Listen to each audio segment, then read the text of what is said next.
All right, well, good morning, everyone. I am so excited to be here this morning talking about my all-time favorite subject, global leadership. So thank you, Ace, for that excellent introduction.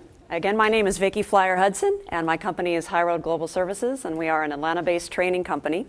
We do primarily cross-cultural training with a focus on global virtual teams and global leadership. And I'll tell you a couple of extra things about myself that you need to know. Primarily, I was an IT analyst in my former life. And about 1996, I got hit with a travel bug really hard. And I went to Thailand and India and Nepal, and I traveled for 9 months only by local train and bus. I managed to do all kinds of stupid things like start a riot by accident in a train station in India. Thank you. Yes. And so at this point, you may be worried that someone who starts riots in train stations around the world is talking to you about global leadership, but I've learned a lot since then. Yes, the other thing you need to know about me for the purpose of this presentation is that I do sing and play electric guitar at 2 hard rock bands in Atlanta. So if you like hard rock music, our bands are called Overtime Crew and The Spirit of Rush, but this actually is important for one of the messages that we're going to get across today. So as you can probably already tell, as a speaker, even when I do keynote speeches for 500, my presentations are interactive. So please, I want everybody's comments, questions. You don't have to wait till the end. Just shout stuff out, raise your hand. I'm going to be soliciting comments as well. So looking forward to hearing about that. All right, so speaking of which, we're actually going to start out with talking about some of your experiences. And today's topic is really about global leadership, but what does that mean? It means every single person in this room, no matter what type of leader you are, whether that is you're leading direct reports or teams around the world, or you're trying to solicit customers domestically in the US from different cultures, or around the world, you're trying to expand your operations, every one of you is a global leader. And we need to figure out how is culture affecting your ability to do that successfully. And so that's what we're going to talk about today. So I want to hear about some of your experiences. So if you could turn to the person next to you, or in threes if that's how the numbers work out. And what I'm looking for is for you to discuss a challenge you have had in your life, personal or professional, where cultural differences may have played a significant role. This should not be too difficult. So I'll give you a couple minutes. So introduce yourself to the person next to you. Oop. This certainly says something, doesn't it? The fact that everyone in the room was talking about this issue says something in and of itself. We've all had these experiences, so let's hear a few of them. Challenges you've had where culture played a significant role. Yes, sir. Well, Hal Parkinson and I have interesting, mirror image stories. Yeah. Well, you're both old. Well, that's entirely consistent. So Hal, coming from the South, in a small town, moved to New York where he had a very, very successful legal career. And anybody that's gone from a small town in the South to working as an attorney in New York knows that ain't easy. Now, the flip side of that coin is that I, as a Jersey guy, took over as a CEO of a construction manufacturing company in Jackson, Mississippi. And the third question I was asked is whether or not my presence there had anything to do with the witness protection program. and of course, I answered the only time I ever answered the question correctly. I said I couldn't talk about that. But I think where we came down is that there's a level of accommodation and curiosity to the degree that you can replace curiosity, judgment with curiosity. It can begin to bridge the gaps of fast talking and slow talking, and not confusing that with, in my case, slow thinking. So. Well said. I heard 2 really important points in there around this concept of global leadership. One is that culture is not just national culture abroad. This is domestic. Equally, you can have some of the same challenges. I'm from the planet of Los Angeles and moved here 20 years ago. And honestly, people didn't understand about 50% of what I said, just dialect-wise. And values, there were so many differences I had to adjust to. Then I married someone from Atlanta, so now I've kind of integrated. But the other point I heard in there was around stereotypes versus generalization and curiosity. One is helpful and the other isn't. Yeah, absolutely. Thank you for that. Okay, yes, Jim. When a Japanese man or woman hands you a business card, the proper protocol is to look at it with great respect, turn it over, because there's always something on both sides. That's right. I'm always focused on, I just want to get to know the person, so I tend to not do that as well as I should, but that's a very important piece of protocol with their culture. Absolutely, and those small gestures of goodwill can mean big consequences if they're not done properly, right? Yes, that's the whole conversation. Yeah, it is. Oh, definitely. It's a whole workshop. Yeah, for sure. Yes, Anita. This one actually didn't come up in our conversation, but don't walk into Coca-Cola with a bottle of Crystal Springs water. Right. Or Starbucks. Industry culture also means a lot. Yes, absolutely. Any other good examples of where cultural differences broke something down? Yes. We were talking, I am from Latin America. Okay. Italian roots. And of course, I like to have a lot of information and, going and being concise, to the point, time-bounded messages are so critical, especially in leadership roles. And you have to not only adapt to the leaders, could be analytical, could be very, but you have to really target. That's my, experience. And at the same time, if you go to our cultures or more high context Yes. cultures like India, like Right. Latin America, you really have to spend and invest time to build the relationship, to build that story and framework before you go to the point, to the business. So be cognizant of those nuances. But to me here, my experience and challenge has been all the contrary, being more straight shooter and to the point. Right to the business. And right to the business Yeah. before, and then they will trust me. I have all the details. Yes. I'm a digital person, so so that's an important aspect. It really is, and it's almost as if I paid you to say that, because that segues extremely well into a point I'm about to make. But before I get there, any other great examples that just absolutely need to be shared? Yes. I was VP of Marketing at Sony for North America, and one morning the VP of Marketing for Japan showed up at my door saying he would like to audit my marketing opportunities. And he had nothing to do, no direct report, no relationship to my business at all. He just happened to be the Japanese marketing guy coming to North America to check the North American market. And we had a rough week. It was a surprise. It was a week. We went through the details. We met customers. We met my agencies. And then what happened was on Thursday night at Bones, over dinner, he realized that both he and I started at the same place in Sony. Oh, Like wow. 18 years ago. Yeah. And as soon as they realized that there was some origination point where we both kind of began our roots at Sony, switch flipped and everything was great. Wow. Everyone was happy with what we're doing. And suddenly customers were the problem and all the stuff that I wanted got translated. So that was a surprise, but it was a good one. That's a really powerful example, actually, of something I see a lot with my clients, where sometimes in order to build a successful team across cultures or to gain trust with customers, you have to share of yourself, maybe more than we naturally do. And I think that's also to your point. Estella, is that? Okay, Estella, yeah.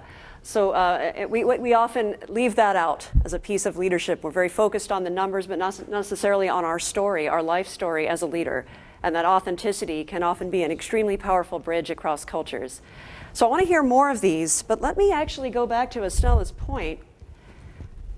The reality is that this issue is not just about sensitivity or about getting along. It is actually about revenue.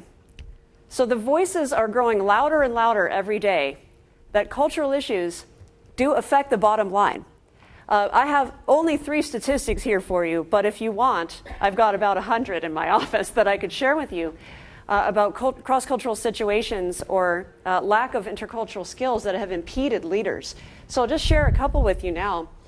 This is a joint project by the Ashridge Business School and the European Academy of Business and Society found that, and this is shocking to me, 76% of executives surveyed believe that their organizations need to develop global leadership capabilities, but only 7% think they are currently doing so effectively. That is an enormous gap. Something is wrong with that picture, right? How about this? About 12,000 leaders were surveyed in this particular study by the Corporate Leadership Council and found consistently that a lack of intercultural skills did impede leaders, especially those who were aiming for high potential leadership, right? That they were growing in the company. And this is my personal favorite.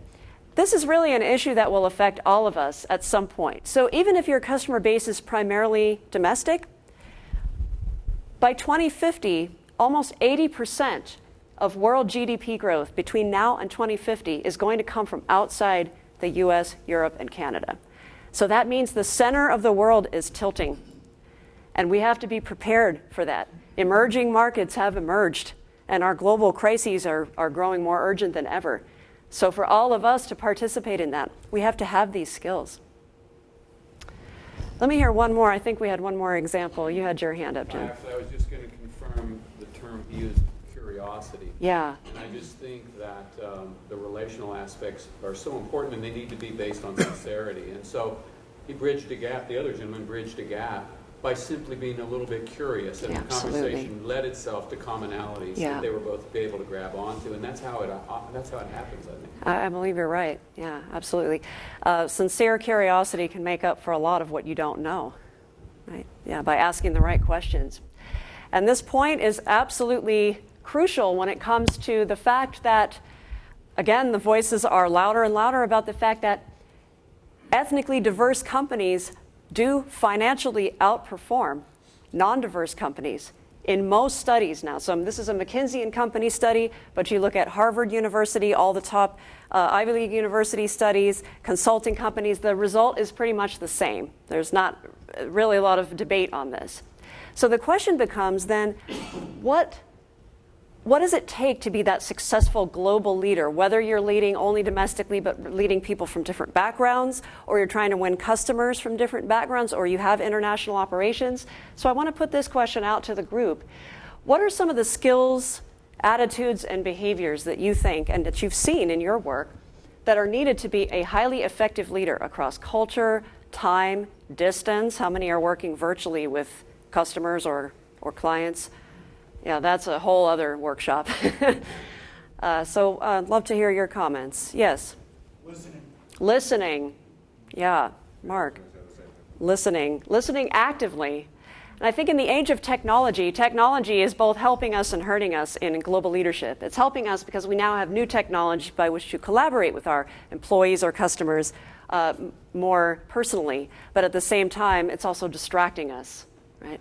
Yes, David. Listening is important, but you better make certain that what you're listening to, you have the proper translation. Yes. Because different things mean different things in different parts of the world. Absolutely. So if I've traveled a lot around the world, and I always have at least an interpreter there on my side who I can say to him, what are they saying to me? Yeah. Because what they say to you in English or even in their own language, many times you misinterpret. Yeah, I call that the is what you said, what I heard syndrome, right? Yes, exactly. And actually, that brings up another skill I think that's crucial that I've seen over and over in my client work that is kind of lacking a bit is confirmation. Just making sure that we define things and say, are we defining this the same way? Even words like urgent or timely, they mean completely different things across the globe, right? So we have to talk about that and define what that means. What are some of the other skills? Yes, Betsy. I think doing your research up front. Yes. Because it doesn't mean that it's absolutely accurate. Yeah. But at least you go in with some preparation. Absolutely. Yeah. We had a client once who was going to Saudi Arabia to meet with the Saudi royal family to discuss an oil and gas deal and was hesitant about getting coaching on Saudi Arabian culture. Needless to say, we were persuasive enough to win him over, and it was a good thing. Hank. I would say fighting stereotypes. Yeah. Because we all have them. This is kind of part of the human brain, right? So neuroscientifically speaking, our brains are designed to stereotype. We have the two different parts of our brain. One is the fight or flight piece, and that's the part that kind of categorizes people as friend or foe. But then we have the prefrontal cortex, and that's the part we need to actually engage to say, hold on.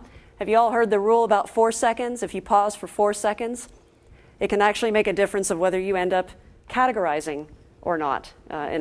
Yeah, so if you just take that pause of 4 seconds, it allows your brain to engage the prefrontal cortex, and you might actually end up with some better judgment on that. Yeah. Yes, sir. I would say all these things we talk about are input. For me, Yeah. the output is the communication. Yeah. It's the message you're trying to get across, making sure it gets across effectively. Because every company has its own culture. Sure. You need to communicate that. Whatever your goals, strategies, culture, you need to communicate across the world. So all these things are important for input, but it's the output at the end of the day that I think makes the big difference. I couldn't agree more. Yeah, absolutely true. Yes, Rhonda. To the point about communication, I couldn't agree more. I think everything that's been said, we have to remember, even though we're working in the U.S., in many cases we have clients globally, but we may also have them in the U.S. Absolutely. We have to recognize within the U.S.-based companies, we still have a group of employees who have very different backgrounds. That's right. And so if we don't understand, we have to be okay acknowledging, I really don't understand that. Can you explain that to me? Yes. Without fear of thinking, I've done my research and I know everything. Yes, this is a common syndrome, right? Especially among leaders and folks like me even who have traveled extensively.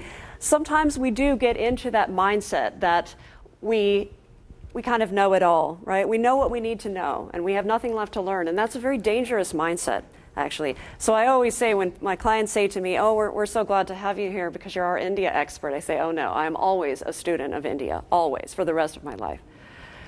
Yes, sir. I think one of the other elements, I worked for a German company, and I was in a workshop actually in Germany. In the workshop, we had about 15 different countries represented, and the German company said that English was the business language. Everybody had to speak English. And be very conscious of assuming that since everybody's speaking English, everybody's understanding English. In conversations with the individuals at the end of the day, I found that these individuals were speaking English, you were speaking English to them, they were converting it into their language, then back into English, and it was back and forth. So by the end of the day, they were totally exhausted. Absolutely. About it, you had to have an informal conversation with them and open that door. That is such a great point, because I see this a lot in my client work too, that it takes an average of 7 seconds for a non-native English speaker to process information and then retranslate it back out to whoever they're speaking with. So a lot of times when we're on conference calls, for example, sometimes, especially in the US, we don't tend to like silence very much, do we? I mean, this is like, the worst moment in an American's life, I always say, is when you get in an elevator with someone you don't know. Because this is, that feeling of just being silent is very uncomfortable for us for the most part.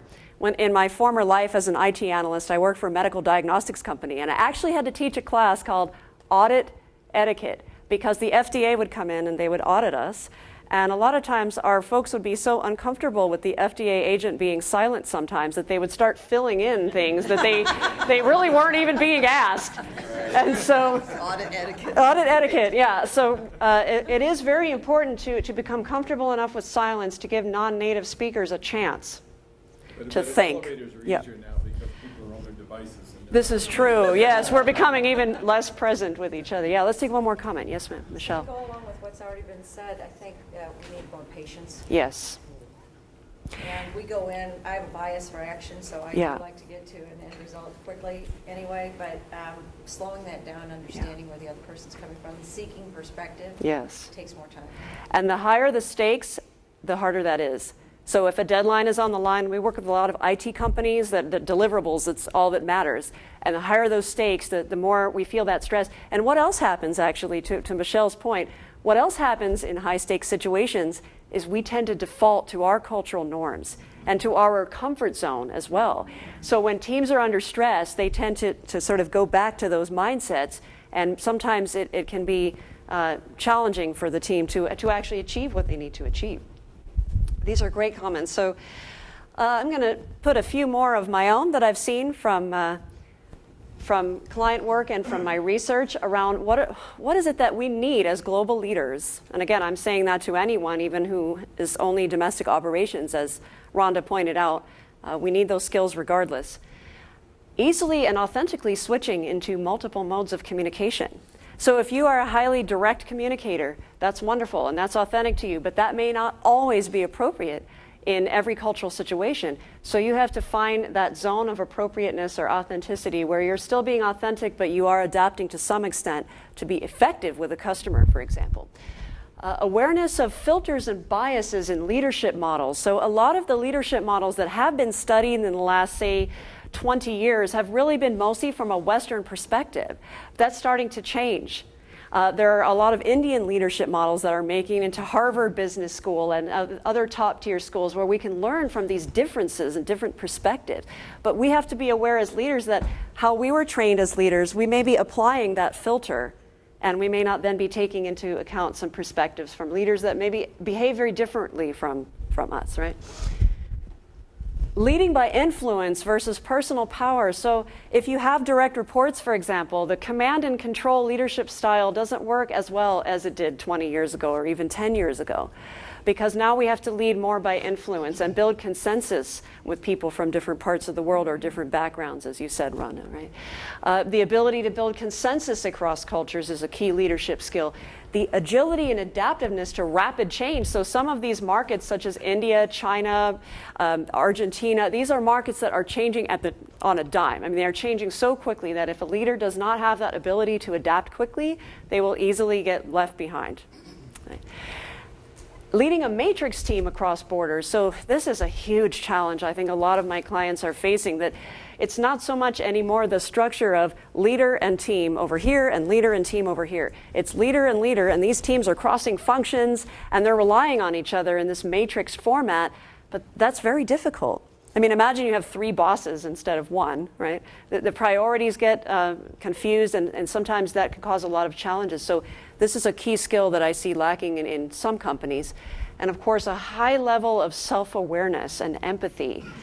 But the big question is, how do we get that? Because how do we know what we don't know? So at this point, I'd like to talk about with all of you some of the challenges and barriers that hold global leaders back. So we talked about some of the skills and attitudes that they need. But the reality is culture is complicated, as you all have been bringing up, right? It's not just about nation or even region, but it's about organization, team culture. Could also be your own personal culture, the way you were raised. Within Los Angeles, for example, where I grew up, there are 1,000 neighborhoods all different from each other. And the way I was raised was very different from, say, my best friend in Orange County. We have different language. You have industry culture. So if you are in utilities, for example, that's going to be a very, very different culture than, say, finance or marketing. So we have to consider that at every moment, something is taking place in a cultural context, whether we're aware of it or not. In fact, it's happening right now. Can anyone tell me there are about 50 things that are going on in this room right now that are cultural? And I'll just say, I was born here in the U.S. I've lived in 3 different countries, but I was born and raised here. So we'll start with me. What am I doing that's cultural right now? You're asking for feedback. I am, yeah. Consistently, and that's not always the case in many cultures. Exactly. So the role of a facilitator here in this particular Kettering culture is for me to ask for your input, right? Well, 80% Yeah. of your communications in your body language, and Yes. that's very American-based. Very. Absolutely. If I were speaking, so I worked in Germany for a while. If I were speaking like I am now in Germany, I would be not as welcome. Yeah, even the smile wouldn't be, right? Yeah, what else? There's a lot that's going on in this room right now that's cultural. The way I'm dressed, the fact that my wedding ring is on my left hand, the distance I'm standing from you. If I came over and I spoke like this for the whole time. So, the global economy is changing. Are you comfortable? Not so much, probably, right? Yeah, exactly. So every day we have a system that we're swimming around in. Our leadership practices, the way we interact, the way we communicate, as you said, right? We may not be aware that we have a system until we come in contact with other systems that are so different from that. It brings our attention to that system. And sometimes it takes things breaking down before that happens. Yes, sir. One of the best managers that I had was actually an Asian Indian manager, and he actually did not get the best press inside of our organization because his culture taught him to be reflective before answering questions. He he's in an organization where it was very type A, very aggressive. And so his reflectiveness was seen as not being as decisive. Thank you so much for bringing this up, because actually I see this a lot as well, that there have been a lot of Asian leaders that I've known who have been passed up for opportunities because of this type of filter, and that's kind of what we were talking about before with the filter of leadership models.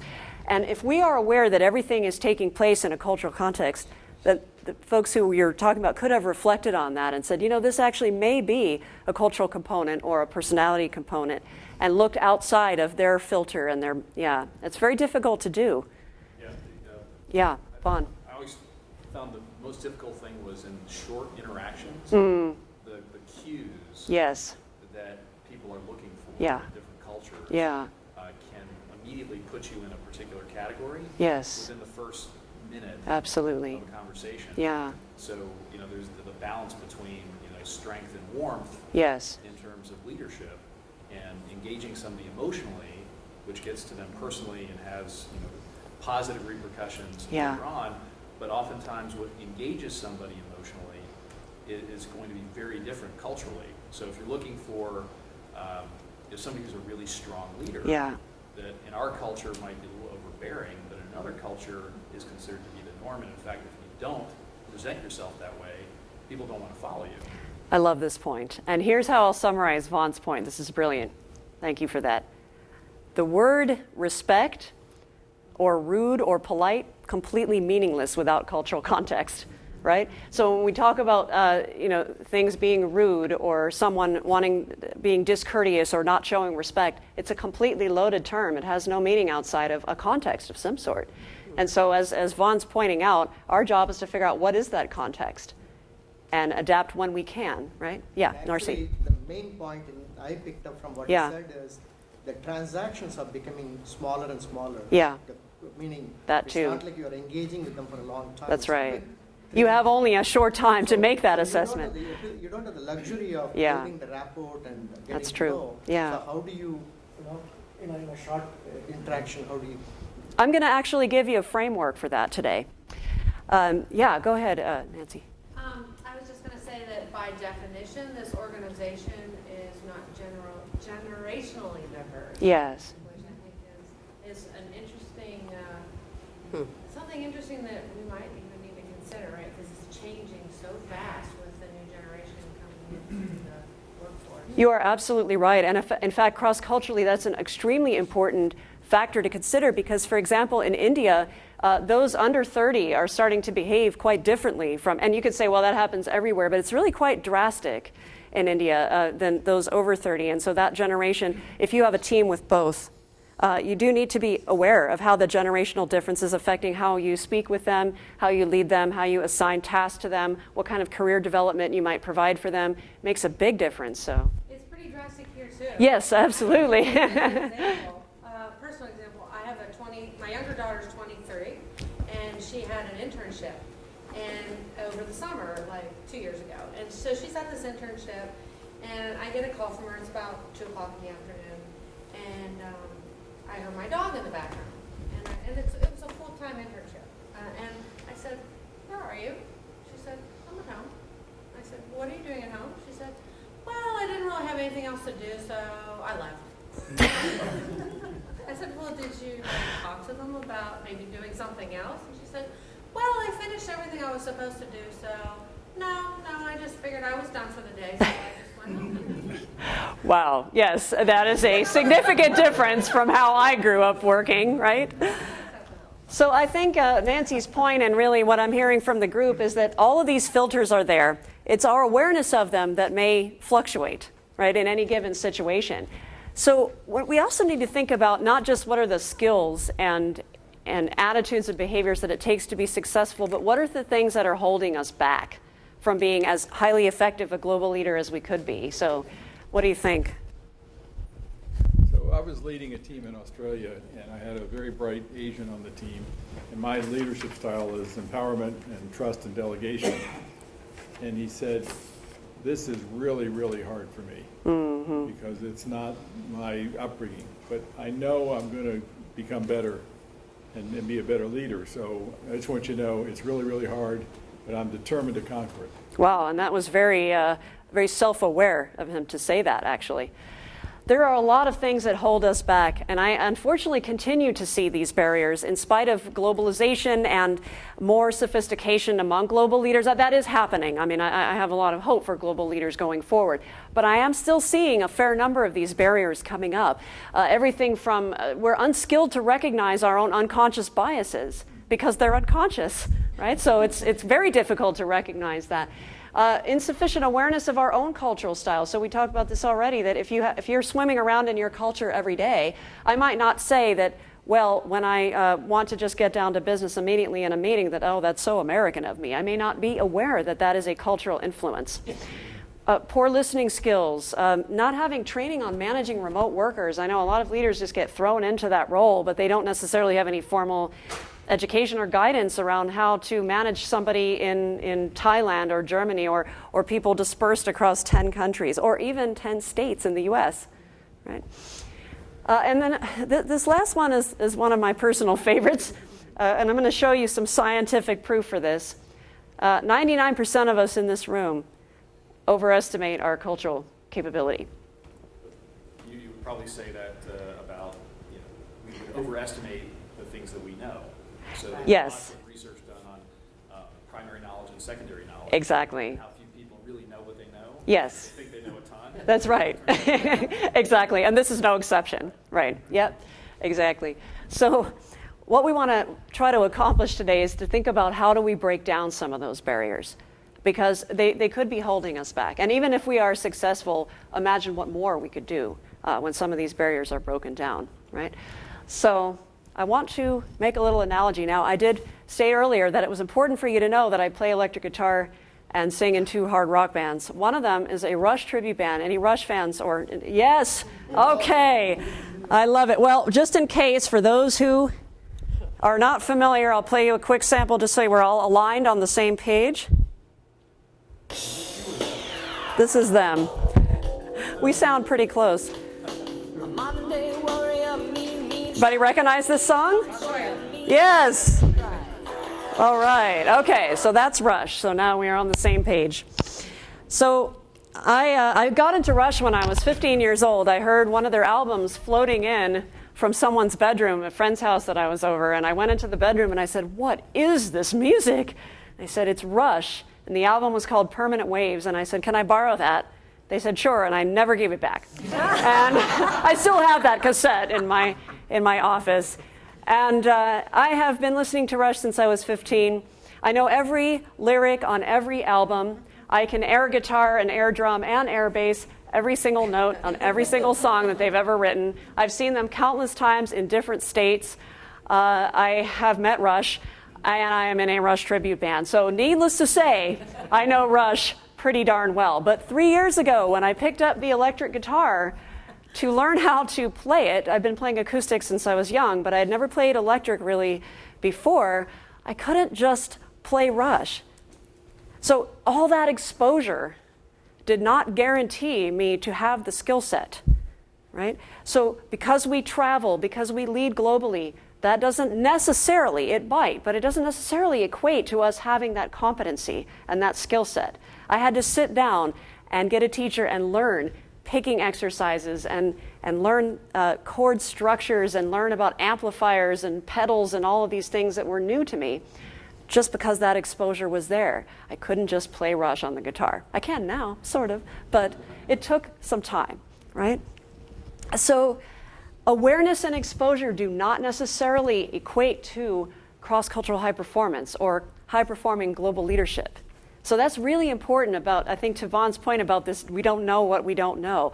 We are likely overestimating how far our skill set has carried us so far. So the question becomes, how do we know what we don't know? How do we begin to explore that? There is actually a way. There have been a number of studies about global leadership from various sources, reliable sources, that are all relatively different from each other in their objective, but one thing that they all have in common is that self-awareness is the foundation of global leadership, that is where everything starts, being able to be self-aware and then from there being able to be authentic within that self-awareness. So I would like to talk to you guys about an assessment called the IDI, the Intercultural Development Inventory. Anyone in here taken it? Yeah, it's a really interesting tool. I don't think any tool is a be-all and end-all of the universe, but this one is a psychometric validated assessment in which you can actually measure your intercultural capability. And so a lot of our client leaders take this because you can see in black and white where you are. It gives you 2 scores, actually, where you think you are and where you actually are, as measured by the IDI. And as you could probably guess, 99% of the time, we overestimate. And I did have a little orange handout on everybody's chair that has these statistics that are up here, and a lot of the references I'm going to make today to a couple of books that I suggest. That's all in there, so you can, and if anything's not in there, I can get that to you. Confidential, or can you share it with us? Let me think about that. Yeah, absolutely. So, oops. So this is how the IDI works. I won't go into a huge amount of detail, but basically it measures you on this model called the Intercultural Development Inventory, or Continuum. And what happens is that given the right set of skills and circumstances, people tend to evolve from a monocultural mindset to an intercultural mindset, right? So we go anything from denial, which is just we don't even know the cultural differences are there. We have so little exposure to them that we don't even recognize them. It's not an active withdrawal. I mean, it can be, but it's often just a complete missing of the difference. And then once maybe we get a little bit more exposed to different cultures, then we might start in with the judgment, right? The us versus them mentality. Why did they always wait till the last minute to get me this documentation? So that sort of us and them mentality, and people can have bits of that without being in that phase. It's kind of part of our humanity to judge sometimes. But what often happens then is we evolve out of that phase into a phase called minimization. And this is the hardest one to escape. And you can probably guess that probably about 80% of corporate US participants that have taken this assessment are here on minimization. And what it means is that you de-emphasize difference. You highlight commonality, which is good, right? Building that common ground. We do need that. But what can happen is we do that at the expense of seeing deeper levels of difference. And I'm going to give you a very clear example of what this means. And eventually, if we're lucky, we can evolve out of that and into acceptance and adaptation, which means that we can forge common ground between cultures, but we also recognize that there can be deep levels of difference. We appreciate that. We see it for what it is. And if we're very lucky, we can hit adaptation, which is only about 0.5% of the population is in this phase. It is possible, though. I've coached leaders in this phase. It means that you can actually bridge across those differences. So you can not only recognize the depth of it, but you can authentically adapt your behavior to be successful. Force them to adapt to us.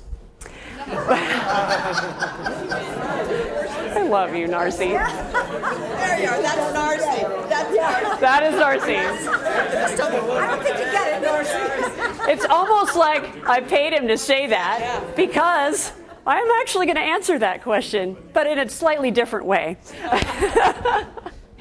So, here's a question for you.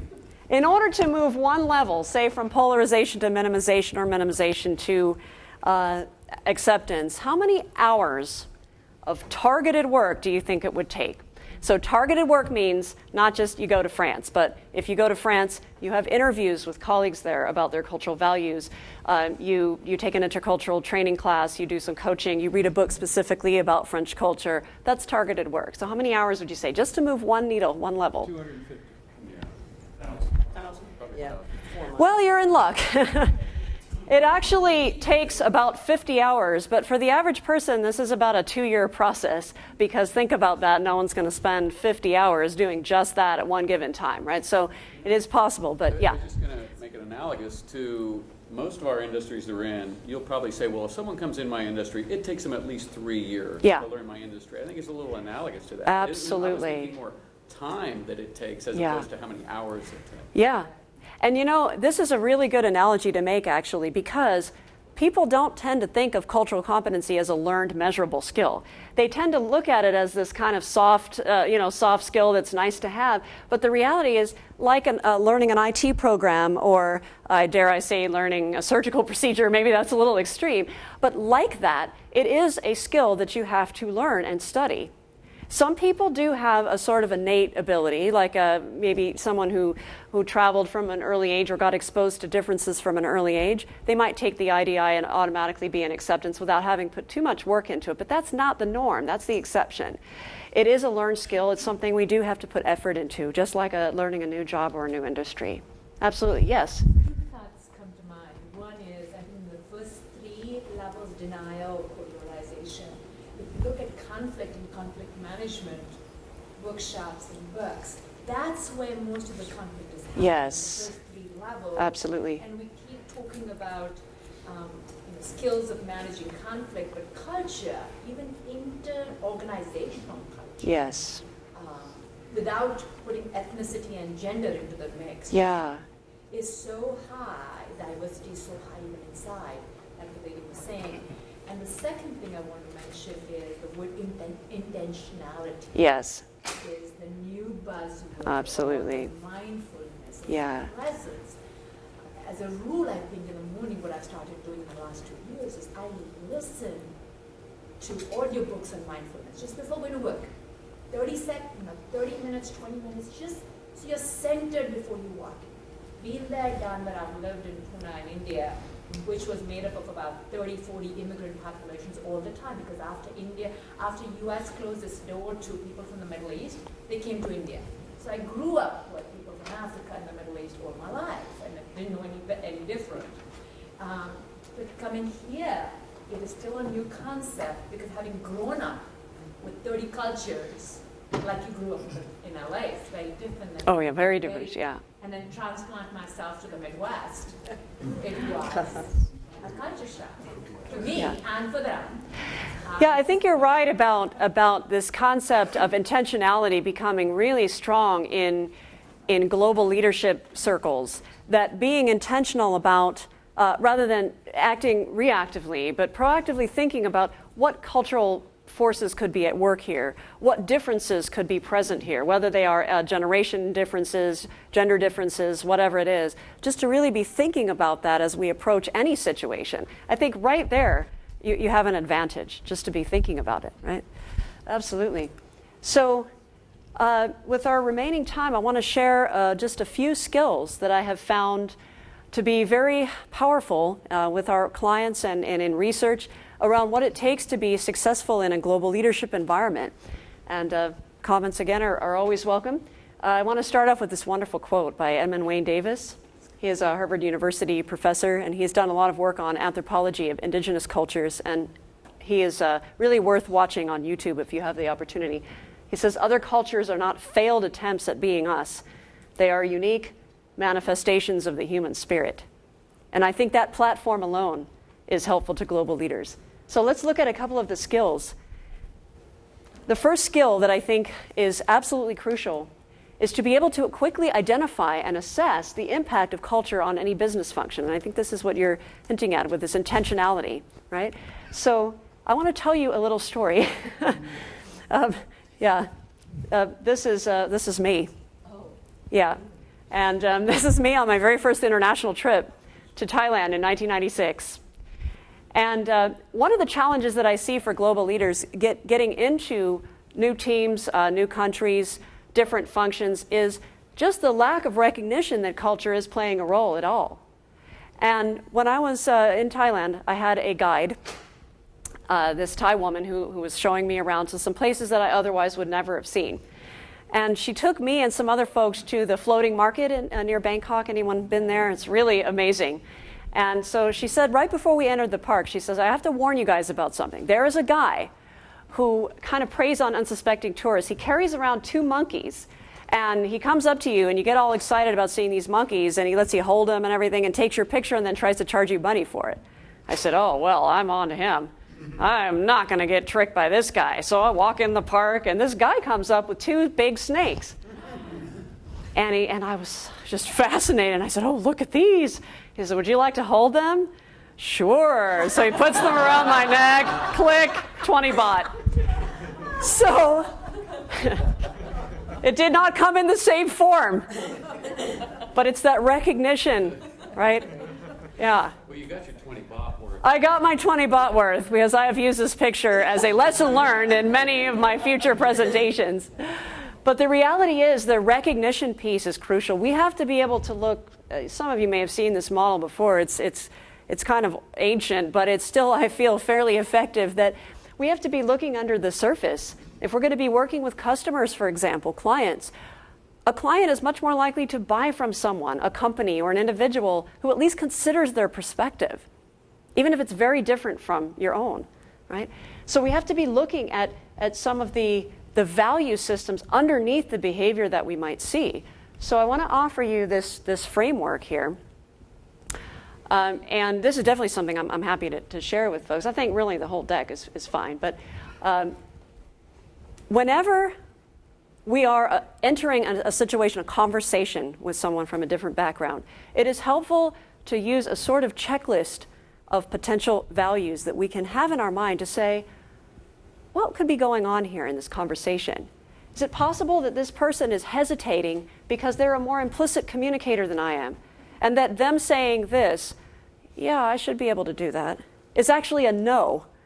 That is a no in some cultures, right? So in order to interpret that, we have to have some sort of framework in mind. Now, that doesn't mean that we stick with that framework, because of course we all know people who completely defy cultural patterns and generalizations. And there is a difference between a generalization and a stereotype. A generalization is more just a pattern you observe, and you can jump away from it at any time, right?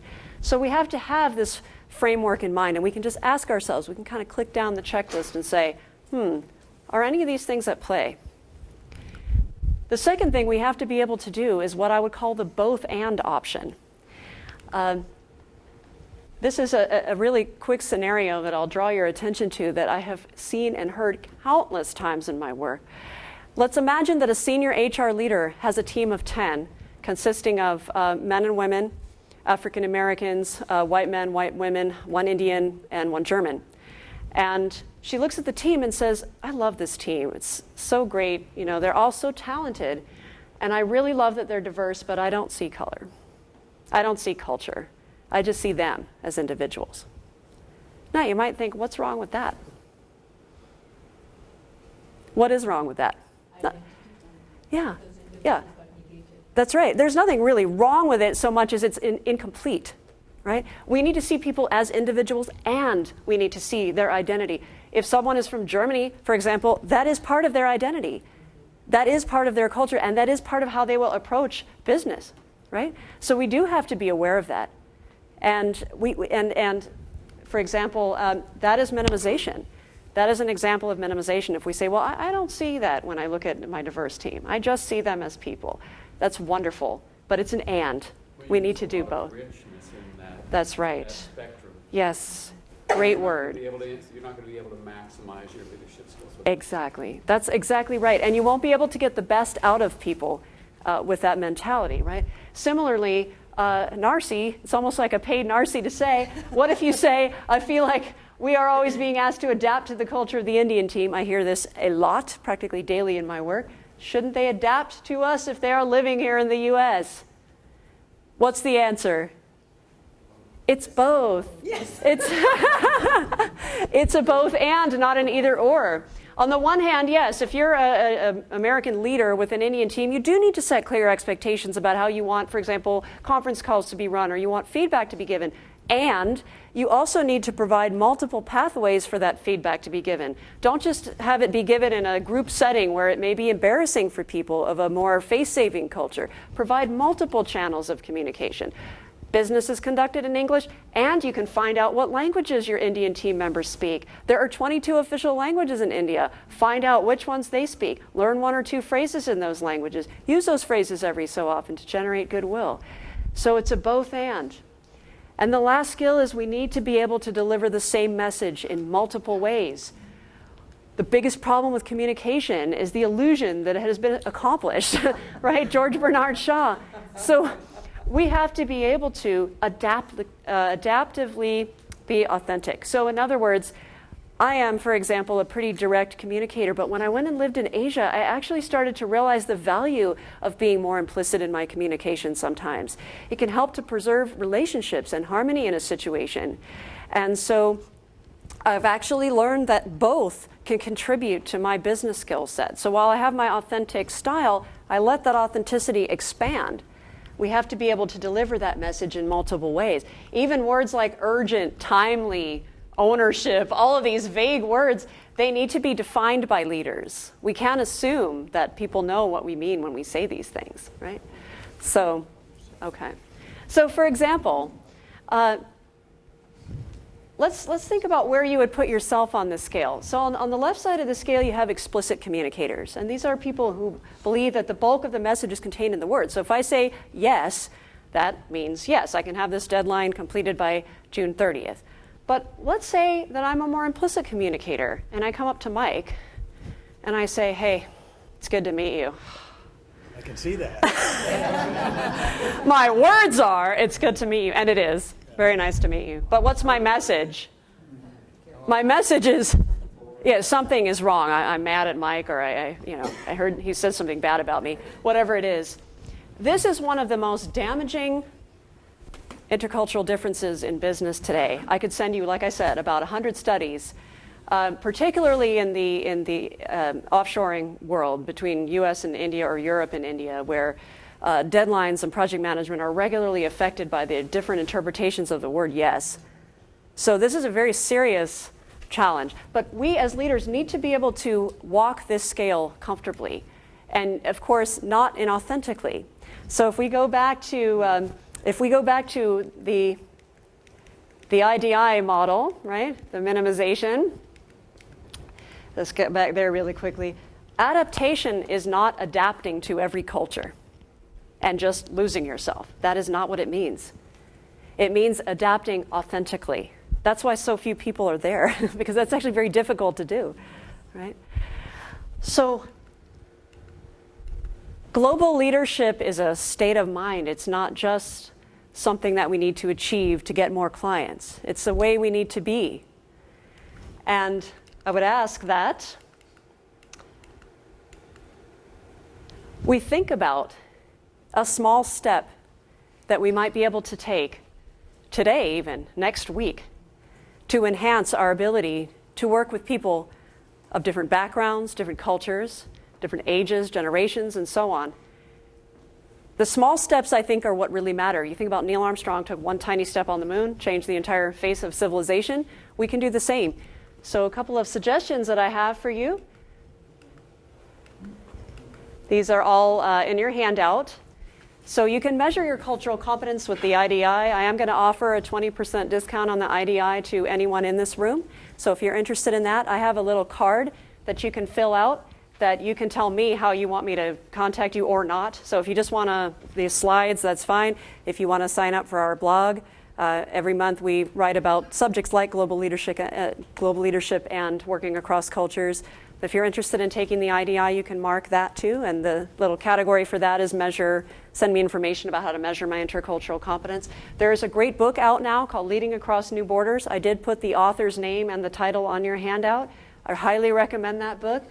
Apply the both and this coming week. Think about one area where you can do that in your work, and assess the impact of culture with an online tool. I did put some online tools in there for you. Our company doesn't sell any of them, but there's some wonderful tools out there. I'm happy to give recommendations.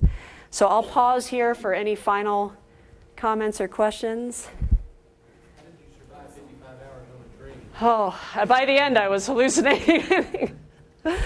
Yeah, yes, sir. You had mentioned the 4-second pause. Yeah. The pregnant pause. Yes. If anybody really wants to see how effective it is, for the first time in my life, I was traveling on a bus, no, not the first time on the bus, but on the first time in my life between Bangkok and Thailand, I was listening to Rush Limbaugh. Oh, I was about to say Rush. Yes. And he's on WSB, that's why I listen. Pausing is a brilliant thing to do in intercultural interactions for many reasons. Pausing to listen, pausing to consider whether your knee-jerk reaction is the way you want to interact with somebody. So absolutely wonderful tool. Yes, Mike? On the lighter side, when Rush travels, do the security have a picture of you to watch out? They should. I should warn them about that. What's the name of your band? One of them is called the Spirit of Rush. That's the Rush tribute band. And the other one is called Overtime Crew. And Overtime Crew is playing at Will Henry's is coming the 26th of March. So if anyone likes 80s rock, come on down. Where both bands are on Facebook as well. So, other questions? Wonderful. Thank you so much. I have greatly enjoyed being here. Go out there and reap the rewards of intercultural global leadership.